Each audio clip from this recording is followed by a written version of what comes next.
Welcome, everybody. I have done many forums with Joe a couple times a semester, and we decided that looking at the impact of sequestration and the federal government shutdown on the poor was important. It hasn't really appeared much in the press at all. But before we begin, I'd like to welcome Scott Bass and Barbara Romzak, the Dean of School of Public Affairs. Scott is the Provost. I'd like to ask you to say a couple words of welcome to people. Thank you. Right? And let me say, I think it's just wonderful that we're able to gather and talk about these important topics that are before us. I'm grateful for Joe Eldridge, who makes this wonderful space available for us, and Jim Thurber, who has always brought important issues to the forefront and provide an illumination on important topics. What we're going to be talking about today is an aspect of the poor. And one of the things that Jim has reminded me, and I'd like to actually read a quote that Jim sent from, actually it was 1976, Jim, that you sent the quote from Herbert Humphrey, which I think really speaks a great deal to this community. And that quote is, "The moral test of a government is that how it treats those who are at the dawn of life, the children, those who are at the twilight of life, the aged, and those that are at the shadow of life, the sick, the needy, and the handicapped." That's what makes a great government and a great nation. And the test of a government is how does it treat its citizenry. And we'll be talking about a specific group of an act of Congress which created a vehicle for spending reduction, which has consequences. But we're talking about the vulnerable populations, and those populations are migratory. They change. They change as a result of the economy, going back to the most recent 2008 income, the decline of the economy, and many people were affected who went actually downwardly mobile, who became poor, who had mortgages, who had homes, who then lost them and became part of our nation's poor. We have people who have individual circumstances, those who are aged, who have assets and are institutionalized over time. They can become our poor and receive government support for their care in the twilight of their lives. We're going to hear probably about some legislative changes, another vehicle that affects how Congress affects the poor. A number of programs get changed quickly by an act of Congress and has an effect. And then the last, which we're going to be hearing a lot about, is sequestration and how that has a consequence for this changing and very vulnerable population. So I'm thrilled to join you and hear these speakers, and I'm just glad to be here. So thank you. Thank you, Scott, very much. Thanks for coming. For those of you that are not not on the campus, you should know that Scott Bass really leads the campus. He runs the campus, and he's doing a great job in a variety of areas related to social policy and in all the schools. I'm glad you read that quote. I had it right here. I was going to read it also. There are other ones that are good ones. Right. You know, we don't hear politicians talk that way anymore. It's really a talk about how large should government be, and it's a debate, a struggle over how large government should be and what government should do to help people. It's a topic that's not in the press. We had endless publicity about the impact of the 2013 sequester on defense, for example, but very little about non-defense spending. Significant amounts were cut from non-defense spending, 38.7 billion out of 489 billion in the sequester in 2013. 2014 is going to be even more. We put that in the and compare it to the current situation with the stock markets hitting a record high, bank profits have reached their highest levels, sales of homes priced over $1 million jumped an average of 37% in 2013, first half. There's no shortage of billionaires. Forbes billionaires list jumped 200 names since 2012. It's now 1,426. 442 of those are in the United States. But we continue to have a deep recession of 7.2% unemployment as of last month. It's the slowest post-recession job recovery since World War II.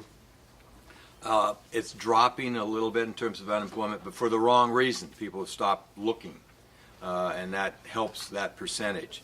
5.8 million young people, 1 in 7 young people, 16 to 24, are not employed. We hope that's not the case for our graduates from American University. We make sure that they get jobs. The Gini coefficient, as you know, this is a measure of inequality of income or wealth. It's somewhat controversial, but let's use it. People do. We've had the highest Gini coefficient measuring inequality since 1947 when we first started measuring it in the United States. It's the 4th highest measure of income inequality out of 34 OECD nations. That's nothing to brag about. Child poverty is up significantly. It's up in every state except North Dakota. Just to put it in perspective, D.C. has 26.5% children in poverty in this, right within a few miles of where we are. Mississippi has 34.6%. Maryland is better off, it's 13.8%. We've had Head Start cuts. 57,000 children were cut from Head Start in 2013. 177,000 are projected to be cut in 14. We've cut vaccines for children. We've cut subsidies for child care. We've cut nutrition programs. We've cut job search assistance programs. We've cut low-income heating and cooling assistance. Recently, in fact, today, there was a long article about these food stamps, Supplemental Nutrition Assistance Program, and there's a double whammy that's going to occur. Just in a few days, the stimulus package that gave extra money for that is going to end on November 1st. Secondly, the House and the Senate are talking about even further cuts. The Senate 4.5 billion over 10 years, but the House $39 billion. And if they split the difference, that's significant. And then some of the states are restricting eligibility. Also, there are 44 waivers, so it's bad. The central question before us is a question of what has been the impact. I've given you some sort of hard data here. What's been the impact? What will be the impact?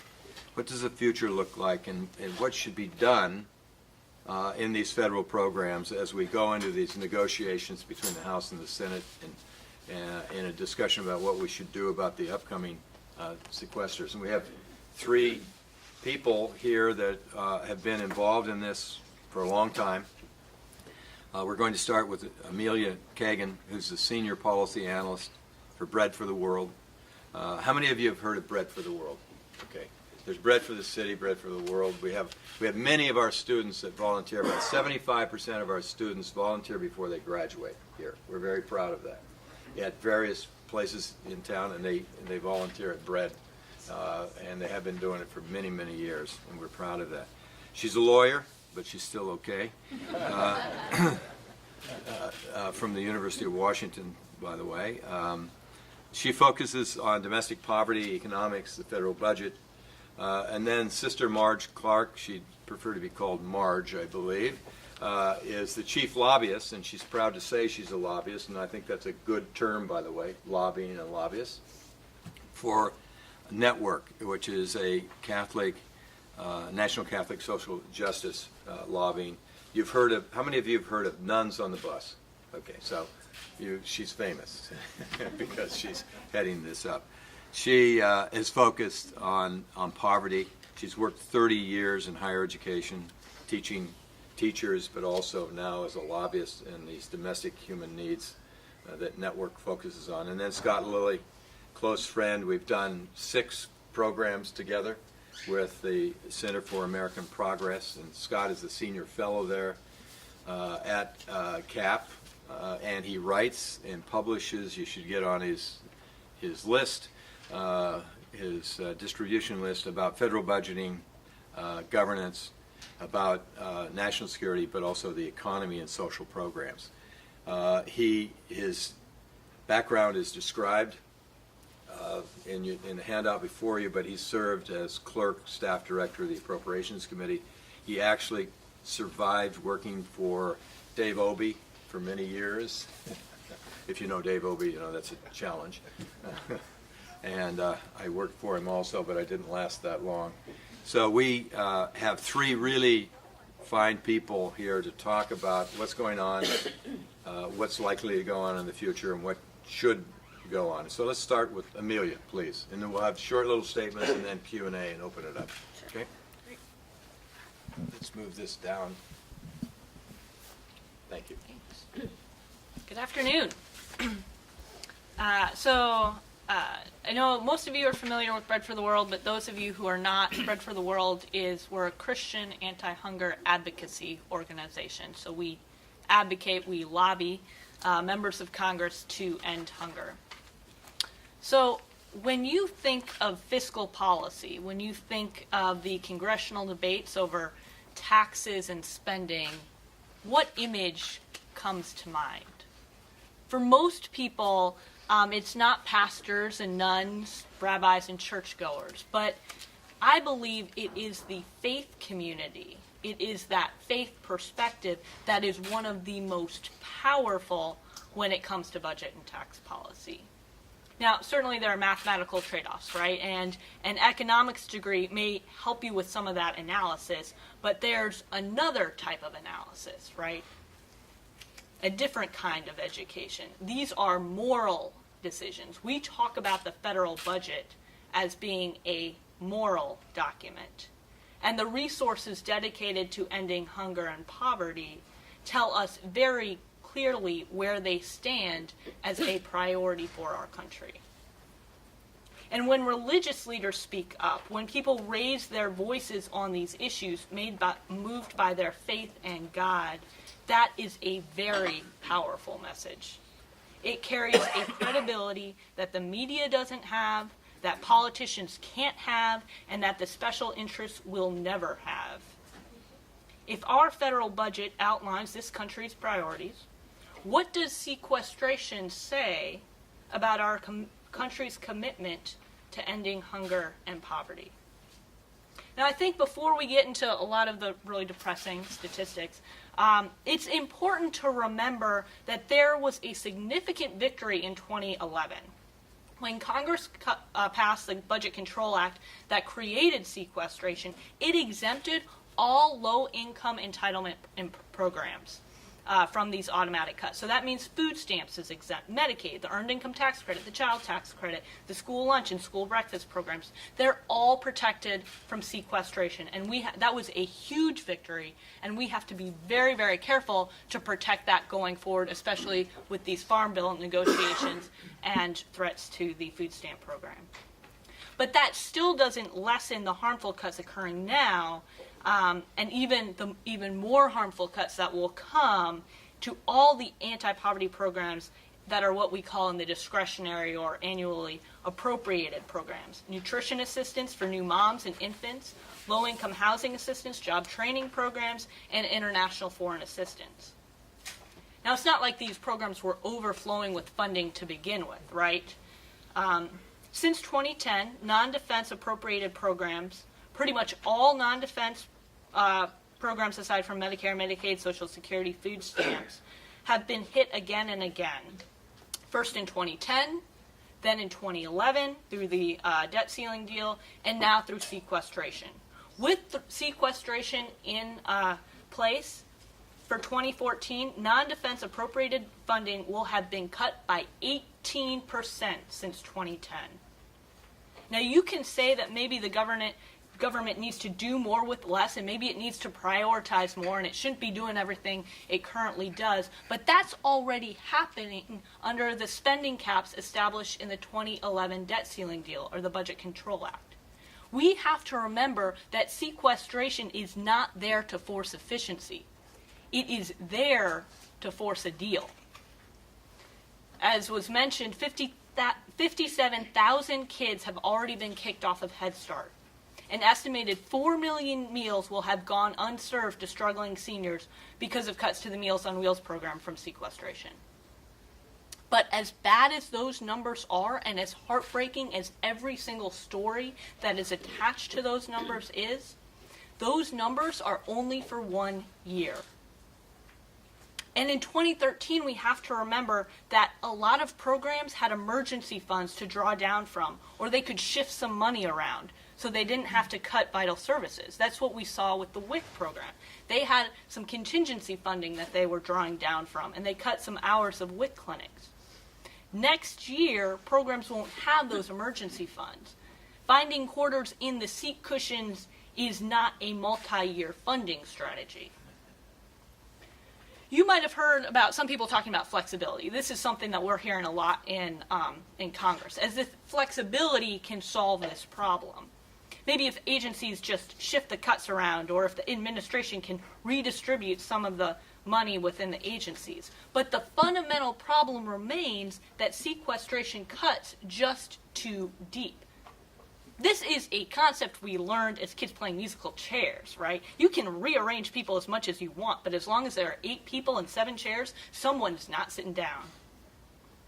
But agreeing to a deal that replaces sequestration just to say you did something, that's not a solution either, right? It's about as helpful as we say as a screen door on a submarine. Needless to say, replacing sequestration with cuts to food stamps or Medicaid, that's not the answer. Mathematically, politically, we can't do it all from the spending side. We have to have revenues as a part of the solution. And we have to remember, it wasn't too many months ago when every candidate from office was talking about how we could save hundreds of billions of dollars by closing tax loopholes and reducing deductions. The fiscal cliff may have raised taxes, but it didn't touch the loopholes and deductions. If it was fine policy then, it should be fine policy today. Sequestration is dragging our recovery down and preventing the economy from really taking off. Congress is budgeting by crisis rather than addressing our poverty and jobs crisis. So how does this end? Right now, 29 members of Congress are tasked with coming up with a plan to fund federal programs for at least the rest of this year and then address sequestration, or at least a year or two of it. Their first hearing is tomorrow. They have until December 13th to produce a deal. That's 6 weeks. If you're looking for a time to act on these issues, if you're looking for a moment to make your voice heard, this would be a very good moment. The Budget Conference Committee, in all likelihood, they're probably not going to reach a huge multi-year $1 trillion deficit reduction deal that's been tried and failed so many times over the past couple of years. But they could replace all or some of the sequestration for a year or two. And if it's a balanced and responsible plan that protects programs serving poor and vulnerable populations, that's a whole lot better than where we are now. So I think there are 3 things to watch and push for in this budget conference. First, will the proposal be balanced? Will it include a mix of revenues and spending cuts?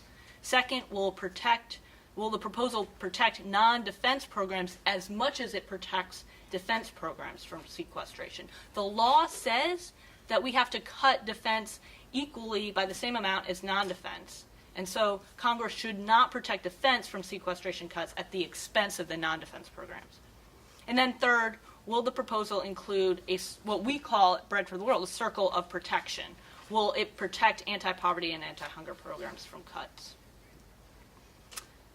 So I'm guessing a lot of you, right, we have been through this game, it seems, time after time, right? And a lot of folks, I think, are really tired of these budget battles and partisanship in Congress. But I think this stuff is just too important for us to stop now. Because allowing sequestration to continue jeopardizes all the progress we've made in addressing hunger in the U.S. and around the world.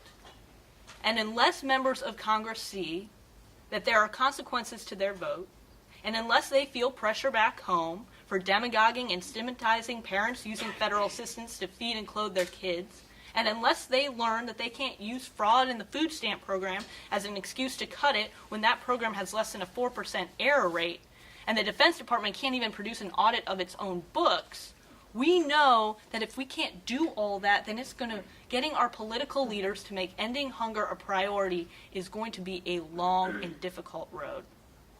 I really do think that we have the ability to help move this conversation from spending cuts to poverty cuts, from questioning the role of government to questioning the existence of hunger in a country and a world that has such abundance as ours. From blaming poor mothers and dads who already feel enough shame and guilt for needing food stamps to a country that takes responsibility and acts to address the fact that if you've got a job, it should pay enough for you to put food on the table and provide a secure future for your kids. I really do think that people can be lit. And members of Congress, as hard as it seems at times, really can be lit. So yes, we've got some tough times ahead, but let us all work to loose the bonds of injustice, and let's move towards a world where all the people of God are fed. Thank you, Amelia.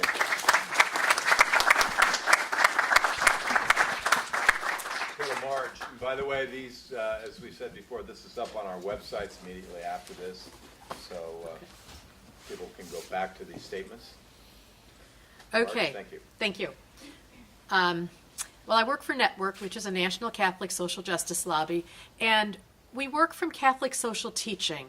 And that's a huge body of documents that have been written over several hundred years, but mostly over the last about 130 years.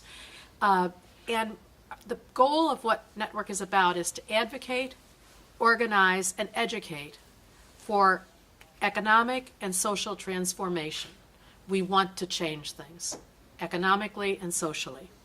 And like when I was being introduced, we are the force behind Nuns on the Bus. And the first Nuns on the Bus really was about these budget issues. Where we started in Western Iowa, we visited the offices of every legislator across Iowa, Northern Illinois, Wisconsin, Michigan, Ohio, Pennsylvania, Maryland, down into Virginia and back, who had voted for the House budget, because that budget was an absolutely immoral budget. So that's kind of one of the places I start. I guess I want to reiterate that sequestration right now is the law. It went into effect as a law in January of 12 when one of these big commissions was not able to do its job. It could not come to some kind of a decision. And it went into action in March of this year, making horrible cuts to the 2013, to what has just been going on. But one of the things to keep in mind is, because it is a law, it can be changed. Congress can change the law. One of the other things to keep in mind is that sequestration has brought down the deficit, as has the Budget Control Act. The deficit is considerably less now than it was. Actually, right now, the deficit is roughly half of what it was in 2010. Now, 2009 was a high point of deficit, but it's about half, so it's coming down.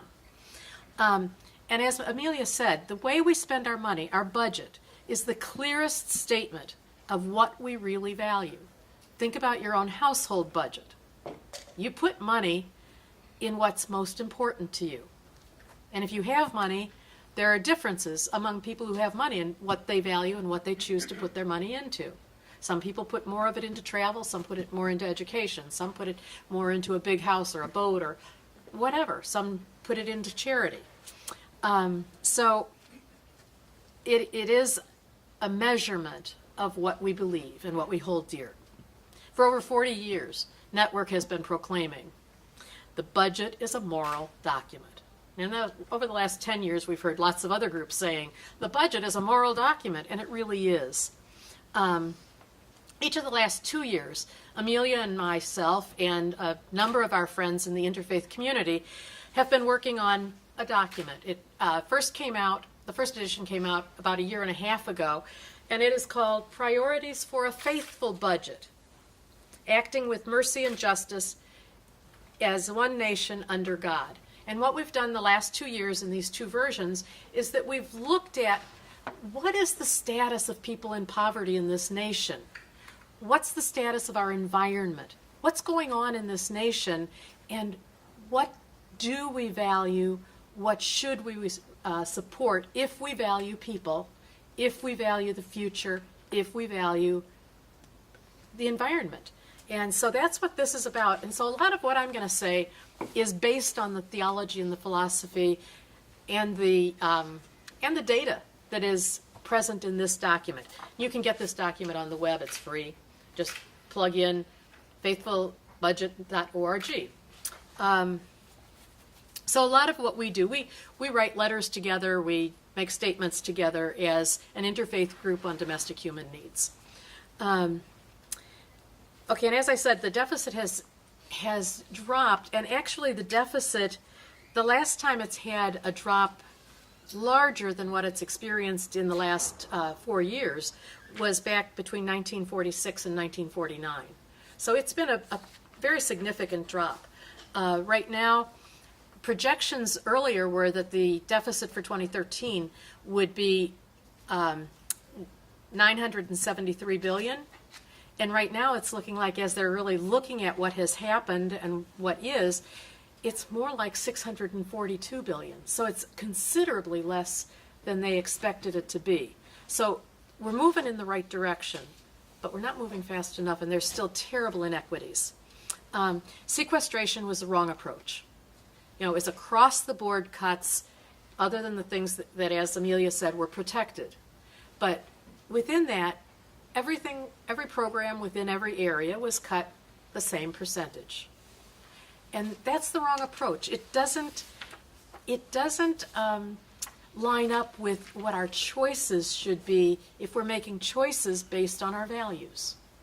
That within, for instance, within nutrition areas, there are some things we probably should value more than we do other things.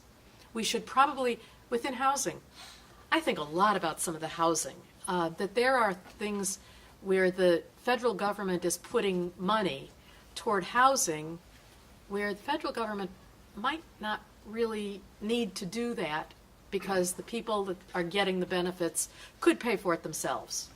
Whereas there are other people who are homeless. And if you look even at this morning's paper, it talked about the homelessness rise in D.C., the family homelessness. We're heading into the winter, and the shelters right now are at capacity. And there are all kinds of people on the streets. I walk around downtown a lot. There are a lot of people who are living on the streets, and the shelters are full, and they don't know what they're going to do. Okay.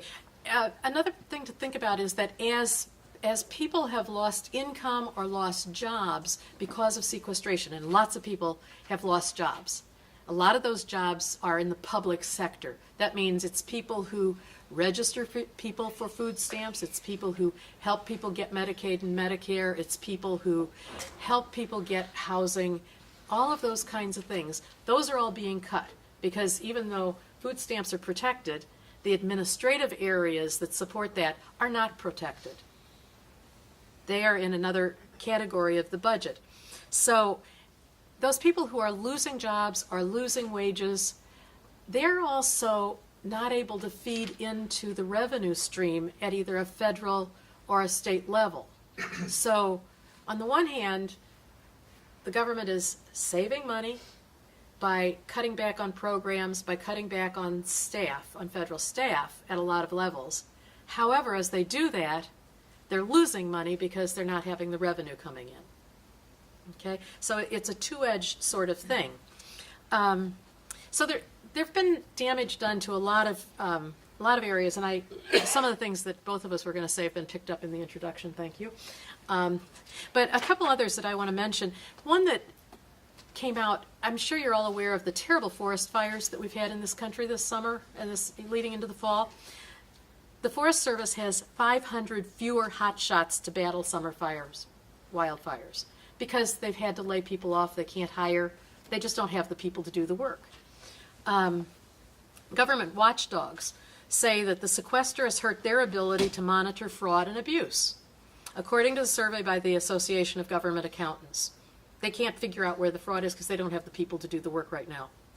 The Internal Revenue Service now employs 10,000 fewer than they did just 2 years ago. And most of those were fraud investigators, wage theft investigators, things like that. For every $1 not invested in the IRS, the General Treasury is losing $4, and that's according to the IRS. And some of the other examples of what's been cut that have longer-term implications for the future of our society. One that would affect maybe some of the people in this room. Nationally, the $1.2 billion work-study program is being cut by $49 million, which was initially estimated as leading 33,000 students to being denied work-study jobs. There may be some fewer people with work-study jobs on this campus than there might have been without sequestration.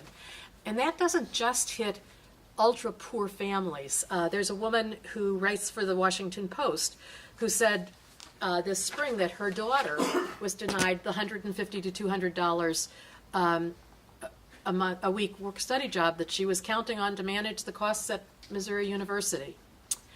Special education has been hit hard. So we're harming the young children who have needs, whose needs aren't going to be met. Funding cuts cause fewer speech therapists, occupational therapists, physical therapists, social workers, and school psychologists. We need to help these young people gain as much as they can to fulfill themselves and to enrich their lives. And we're cutting off what could be a much more productive adult population in the future. Housing and homelessness. I talked about that locally, but approximately 140,000 families will lose housing assistance before the beginning of 2014. So by January. It's only the fourth time in 40 years that there have been any reductions in housing assistance in terms of the number of vouchers available. 140,000 more. This is affecting Native American reservations as much as it is cities and rural areas. I spent a lot of time in Dubuque, Iowa, which is surrounded by farms and rural areas, and rural housing is a serious, serious problem because people aren't able to do as much subsistence farming, so they're needing to come into cities, but they don't have decent housing because they've let go of the farms. Lots of problems. Another thing, Veterans Administration is one of those protected classes. However, a lot of the support systems for veterans don't come out of Veterans Administration. There's one that's the Maryland Center for Veterans Education and Training in Baltimore. It serves homeless veterans in a residential setting, providing help to prepare for work while they overcome addictions or post-traumatic stress. Continuum of care grants are received from HUD, not from the VA. HUD rental housing vouchers are also affected, and those are affecting veterans. There's a whole special program, and they're losing those also. So the question is, how do we eliminate this terrible sequestration, these terrible across-the-board cuts, without plunging us deeper into deficits and leading to greater debt? And as Amelia so well said, we've got to have more revenue. It just has to happen.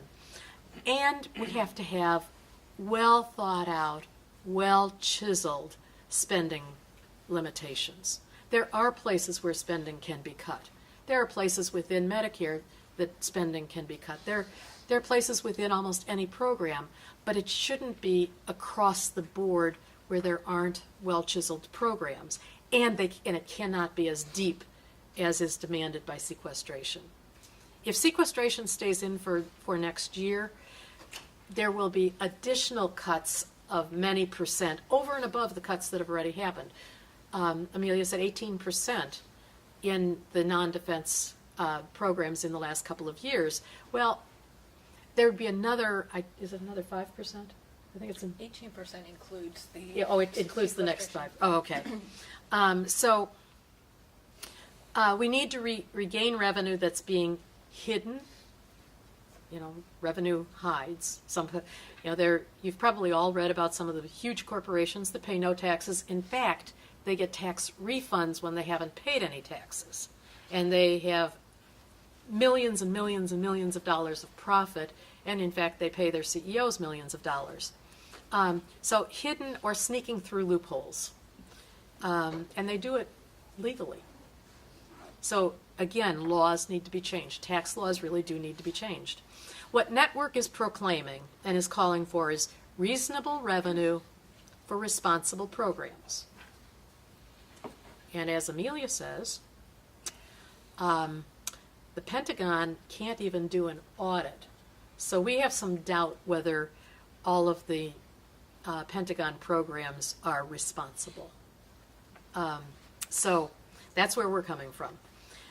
Loopholes allow both wealthy individuals and corporations to keep profits offshore, paying no U.S. taxes on them until or unless they bring the profits back to the United States. That's one of the loopholes that I think Amelia even mentioned, that's one that people were talking about during the election cycle as something that, hey, this is one that could bring in a lot of needed revenue, and it's not really hurting anybody who is in need.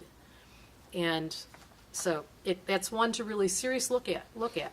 According to the Center for Tax Justice, last year the Treasury lost $150 billion in revenue as companies shifted profits to low-tax countries like the Cayman Islands. And in addition to what the federal government lost, states lost over $40 billion to the same thing. Last year, 290 of the top Fortune 500 companies using offshore tax havens collectively held $1.6 trillion in profits in accounts outside the United States, up from $1.1 trillion in 2009.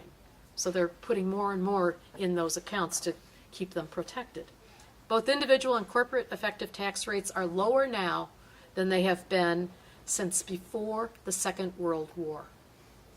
You keep hearing people say taxes are too high, taxes are too high.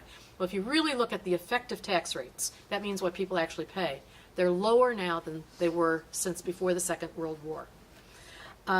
We put 20 years of wars on a credit card that we haven't paid, and at the same time, we gave huge tax breaks to the wealthiest people in our country, and this is what was driving up deficits and debt. We wonder why we have deficits.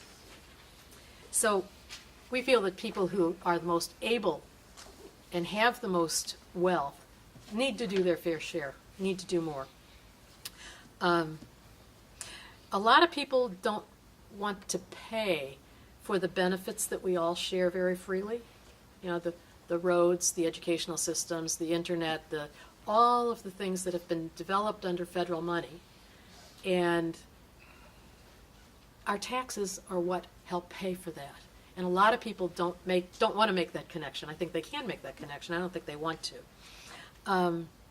And so we do call on the people who have the greatest assets to take the greatest responsibility.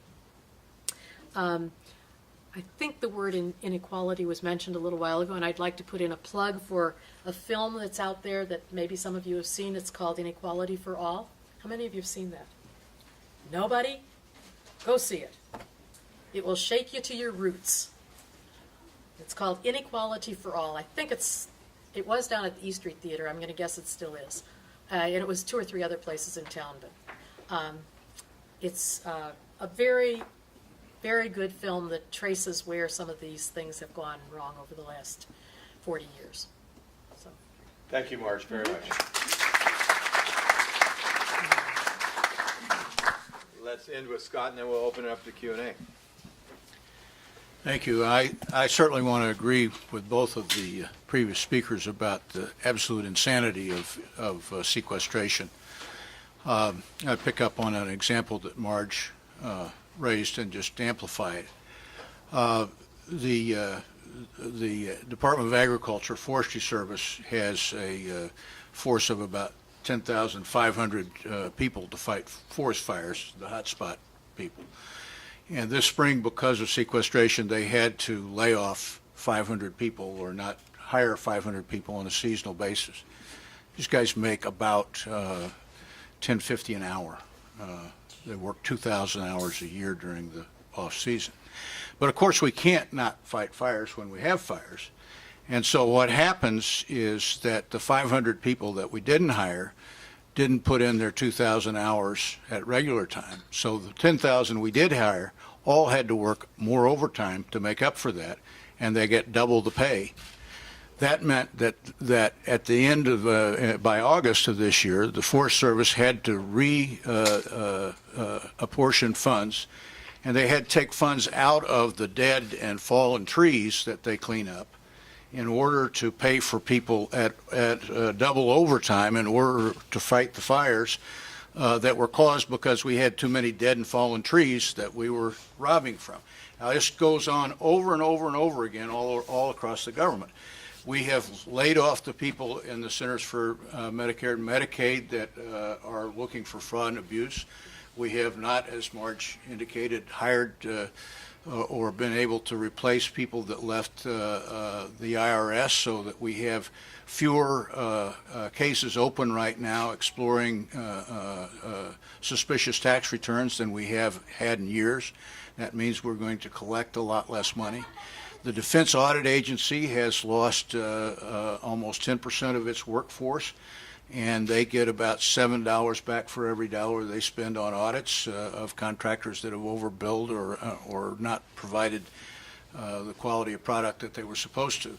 So we are shooting ourselves in the foot time and time again with the sequestration.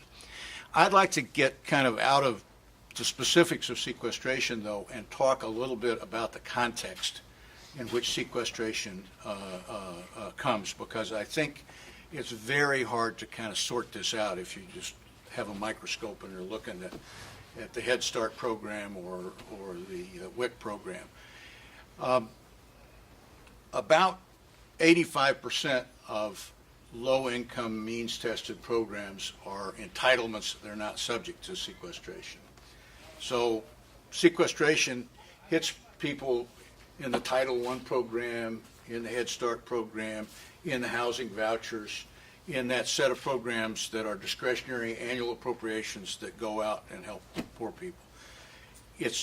They get disproportionately less of a cut than many other categories in government, but they're also much less able to absorb a cut. So we have a lot of bad things happening in those programs. Why are we doing sequestration in the first place?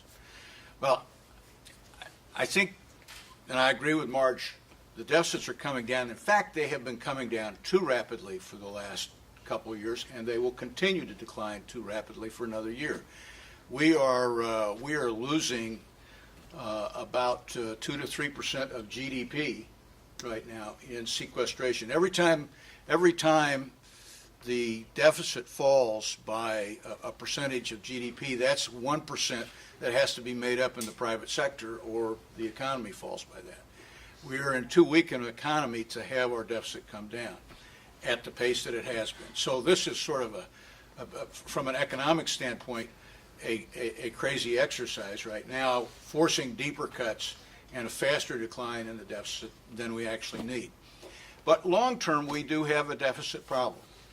We do have a rapid increase in federal spending that's taking place, is going to continue to take place, and our revenues are not going to keep track or keep pace with it.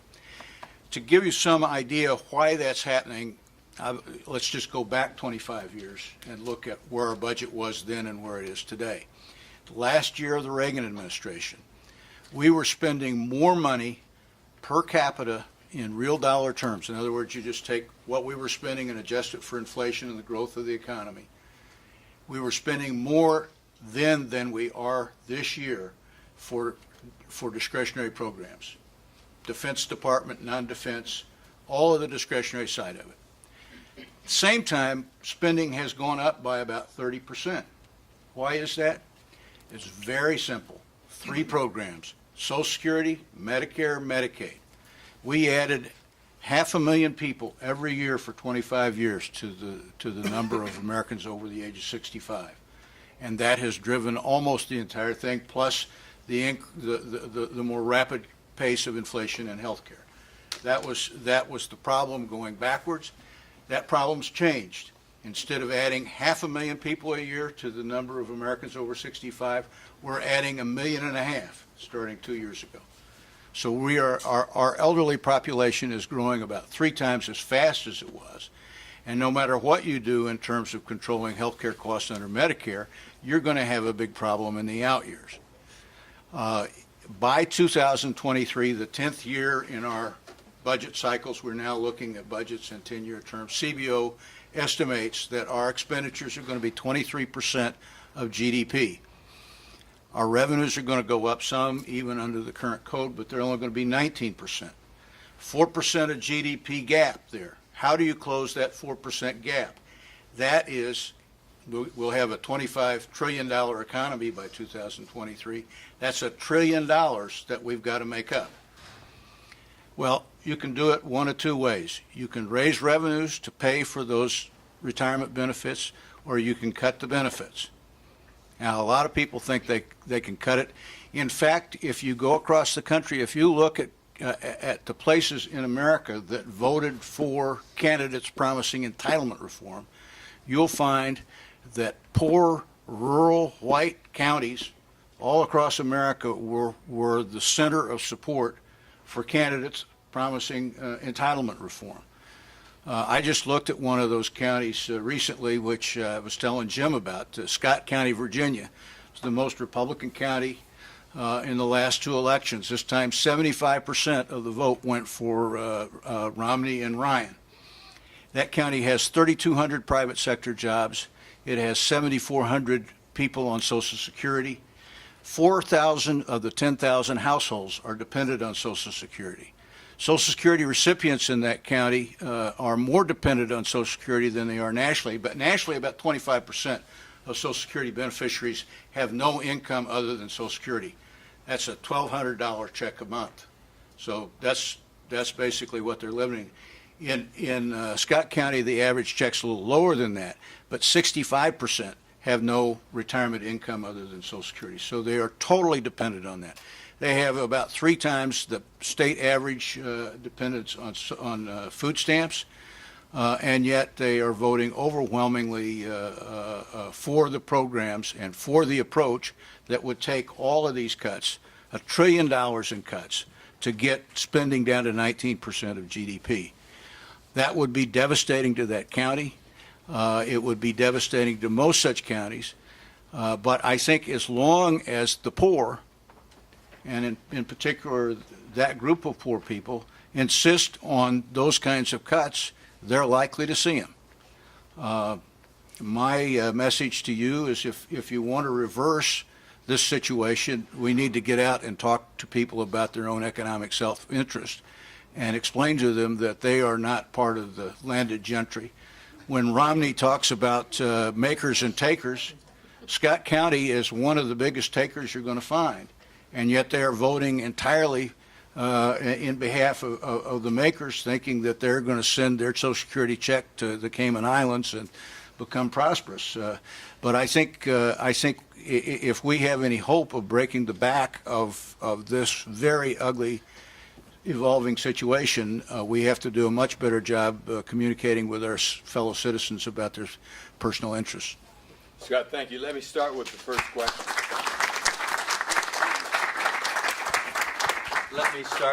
question. I think, Scott, you touched on it a little bit, and that is, how do you get the votes in an institution, Congress, for responsible revenues, for responsible programs, when there's nobody in the middle?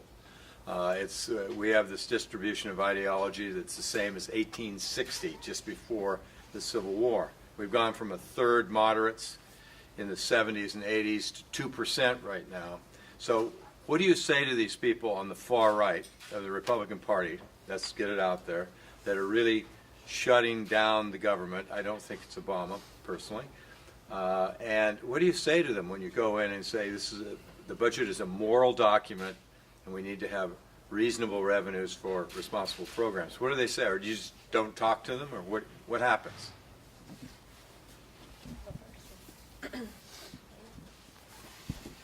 Well, first of all, we talk to their staffers. We don't talk to them very often. I think we do try to give them that message, and we try to look exactly at what Scott was saying, where we look up the data for their own district when we go in, and we try to say to them, are you understanding what this is going to mean for the people who voted for you? Do you understand what it's going to do for them? I'm not sure they hear it. I'm not sure the staffers always pass it on to their bosses. So they don't seem to care. Right? I think they have blinders on. I think a lot of them have blinders on.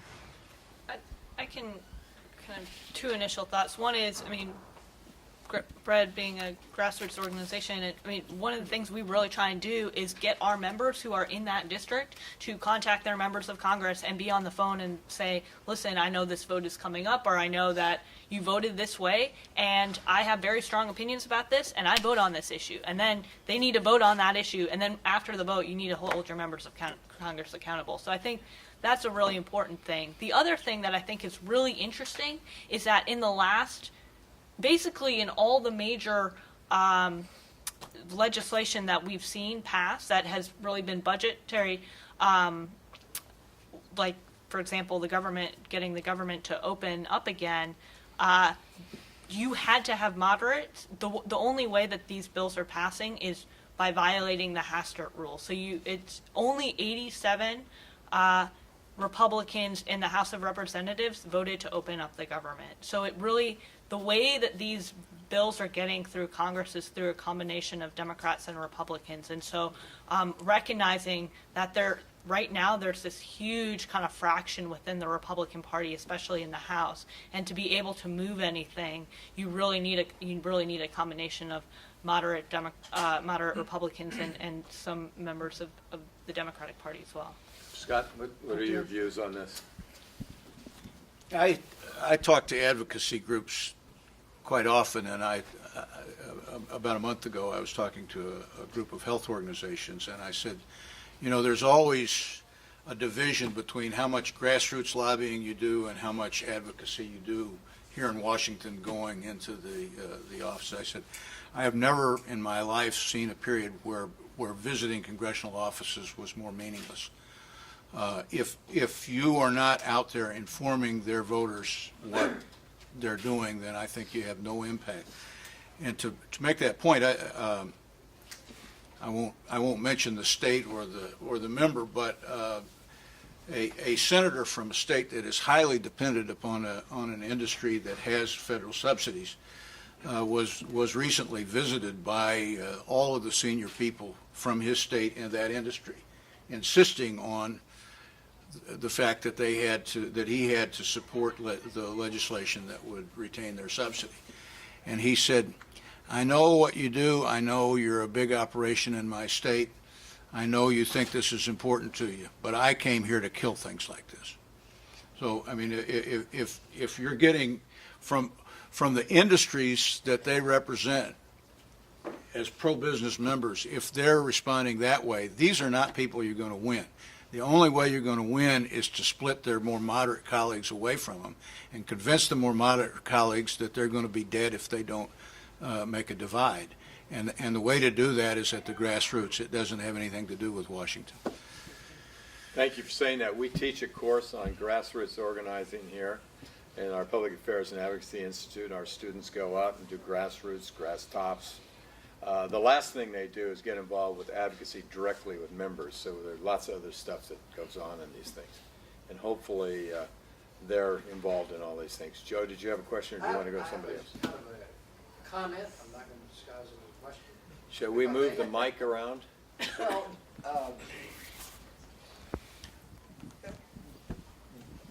this past weekend, I was at a high school reunion. And at the reunion, I said... 25th. My 25th high school reunion in East Tennessee. And as I was sitting with my brothers and sisters from East Tennessee, very Republican country, I thought that because I went to Maryville High School, Maryville High School, I would have some street credibility. I would have some street cred, right? Because I went there. So I engaged my brothers and sisters in a little political conversation. And clearly, quickly realized that the thing was explosive and would blow up. I was the skunk at the picnic.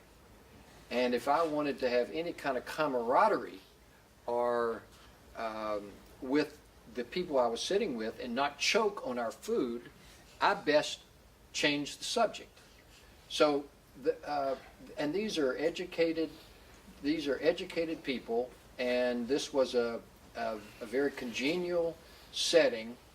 And so I'm wondering, how do we begin to engage in a conversation that puts them in a place, it's not, what's important is not what you say, what's important is what is heard. And I'm wondering if you have any counsel for talking, if you will, to the grassroots. How do you talk in a way that does not put these brothers and sisters, some are kind of middle class, but there's a very defensive-ness and a hostility. I mean, I was at the Post this morning. I was talking about the hatred that in what was it, Mississippi? Where was the town in the Post this morning? I can't remember the town, but they were interviewing. They were interviewing the deep hostility to Alabama. Yeah, Deep, abiding hostility to this administration, and that blinds them from the capacity to see their own interest, and the costs ultimately to them of killing these programs that they survive on. So it was discouraging, and so I mean, and this is where I come from. This is where I originated. These are my people. So it was painful. Anyway, so if you got any suggestions for how you can begin to engage in a conversation with people who've violently and how do we get to the point where we don't demonize the opposition, we can have a rational conversation about these great social and economic issues that are confronting our nation. Thank you. I'm sure they've got lots of answers. The one thing I do know that, Saul Alinsky said that you've got to listen to people. You've got to listen to what their problems are. But it sounds like it's very hard to listen to the inconsistency of their problems and what government's doing to help them. And that's very difficult, I think, to change their minds.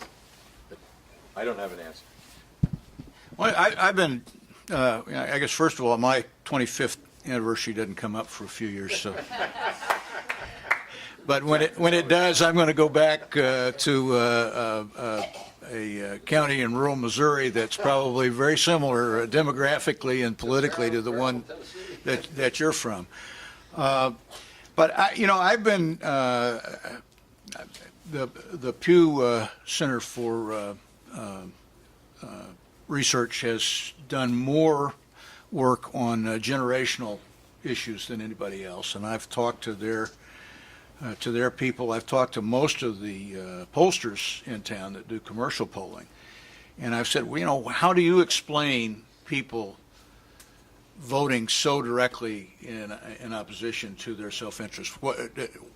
What happens when you ask them, why are you voting for entitlement reform when you are completely and totally dependent on federal entitlements?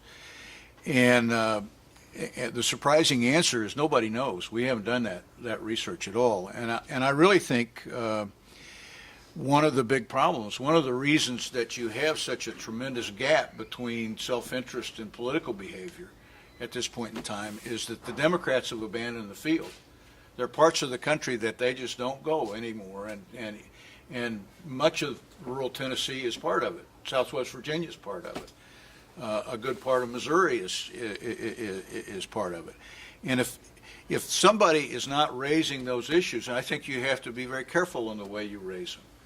And a lot of the things we believe they don't believe, and there isn't any point in talking about those things. But they do believe that they ought to get their Social Security check. And they do believe that they ought to have a Medicare program that reimburses the doctor to the point that they can get an appointment with them. They believe all of those things. And that's, I saw this guy, Tommy Frank, last night, who wrote What's the Matter with Kansas? And it's kind of the same issue. But what he was talking about was people voting against their interest in terms of, if you vote for higher taxes, then people won't save as much money and they won't create jobs, they won't invest, and so forth. And he was saying that's wrong. Well, there are a lot of steps in there. This is real simple. Like, do you like that $1,200 check, or do you not like that $1,200 check? I mean, if you go back and look at the CBO scoring of Paul Ryan's Medicare proposal, he would increase the out-of-pocket payments that Social Security beneficiaries have to make on their Medicare from the current average of $350 up to $700 in the first year of 2023, the first year that goes into effect. Well, that leaves a beneficiary with less than $600 to meet all of the bills other than medical care. Your fuel and your rent and your food and anything else that you have, you gotta cover. People can't do that. That's what we ought to be talking to them about. If you don't mind, let's jump in to get some more questions. We have about 5 more minutes left. Back here, yes. If you had a small group of undergraduates, first or second year students who were concerned about this problem and wanted to do something about it, make some contribution to resolving it by April, what would you have them do?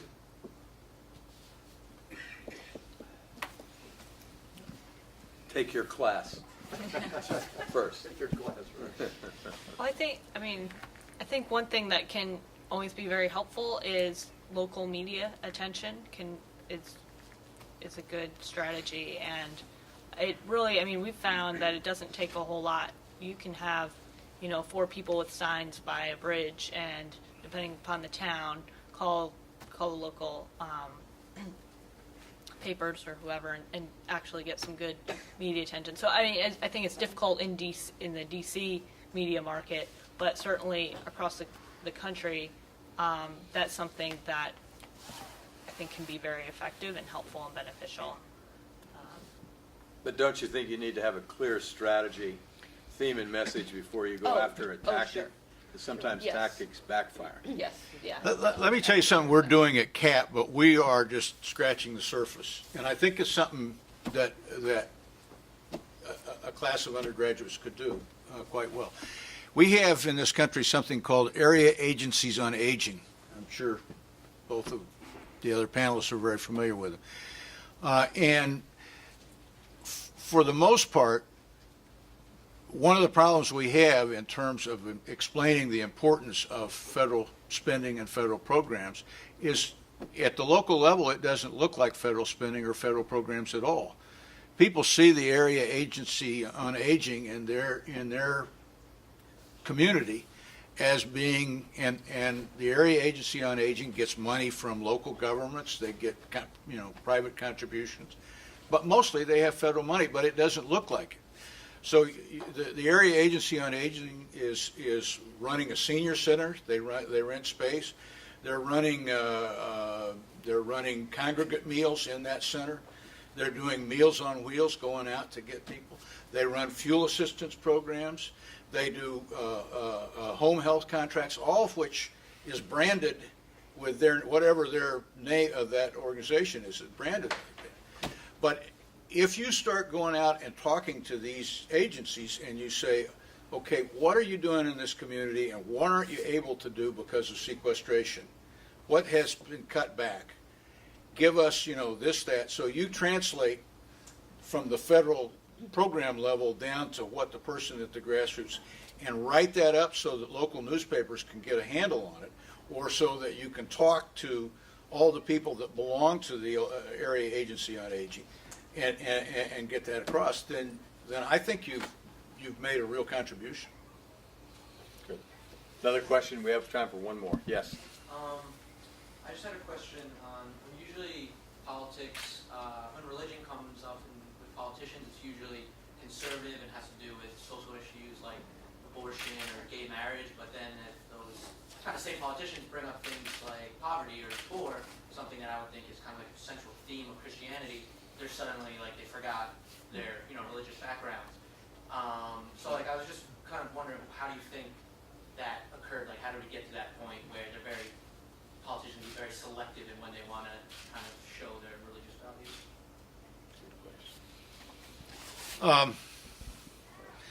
I think it was sort of a seminal moment when Ronald Reagan went to the Evangelical Conference in 1980, and I think there's been a lot of, quite frankly, I think there's been a lot of conservative money flowing into evangelical churches beyond what they might expect from their own contributors.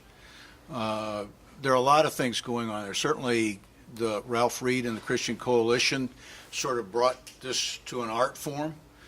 But you're exactly right. I mean, and he said to Penn, I mean, you can't read the Bible and not believe that Jesus Christ is a Democrat. I mean, he's to the left of most of the Democrats I know. I'll tell you for sure.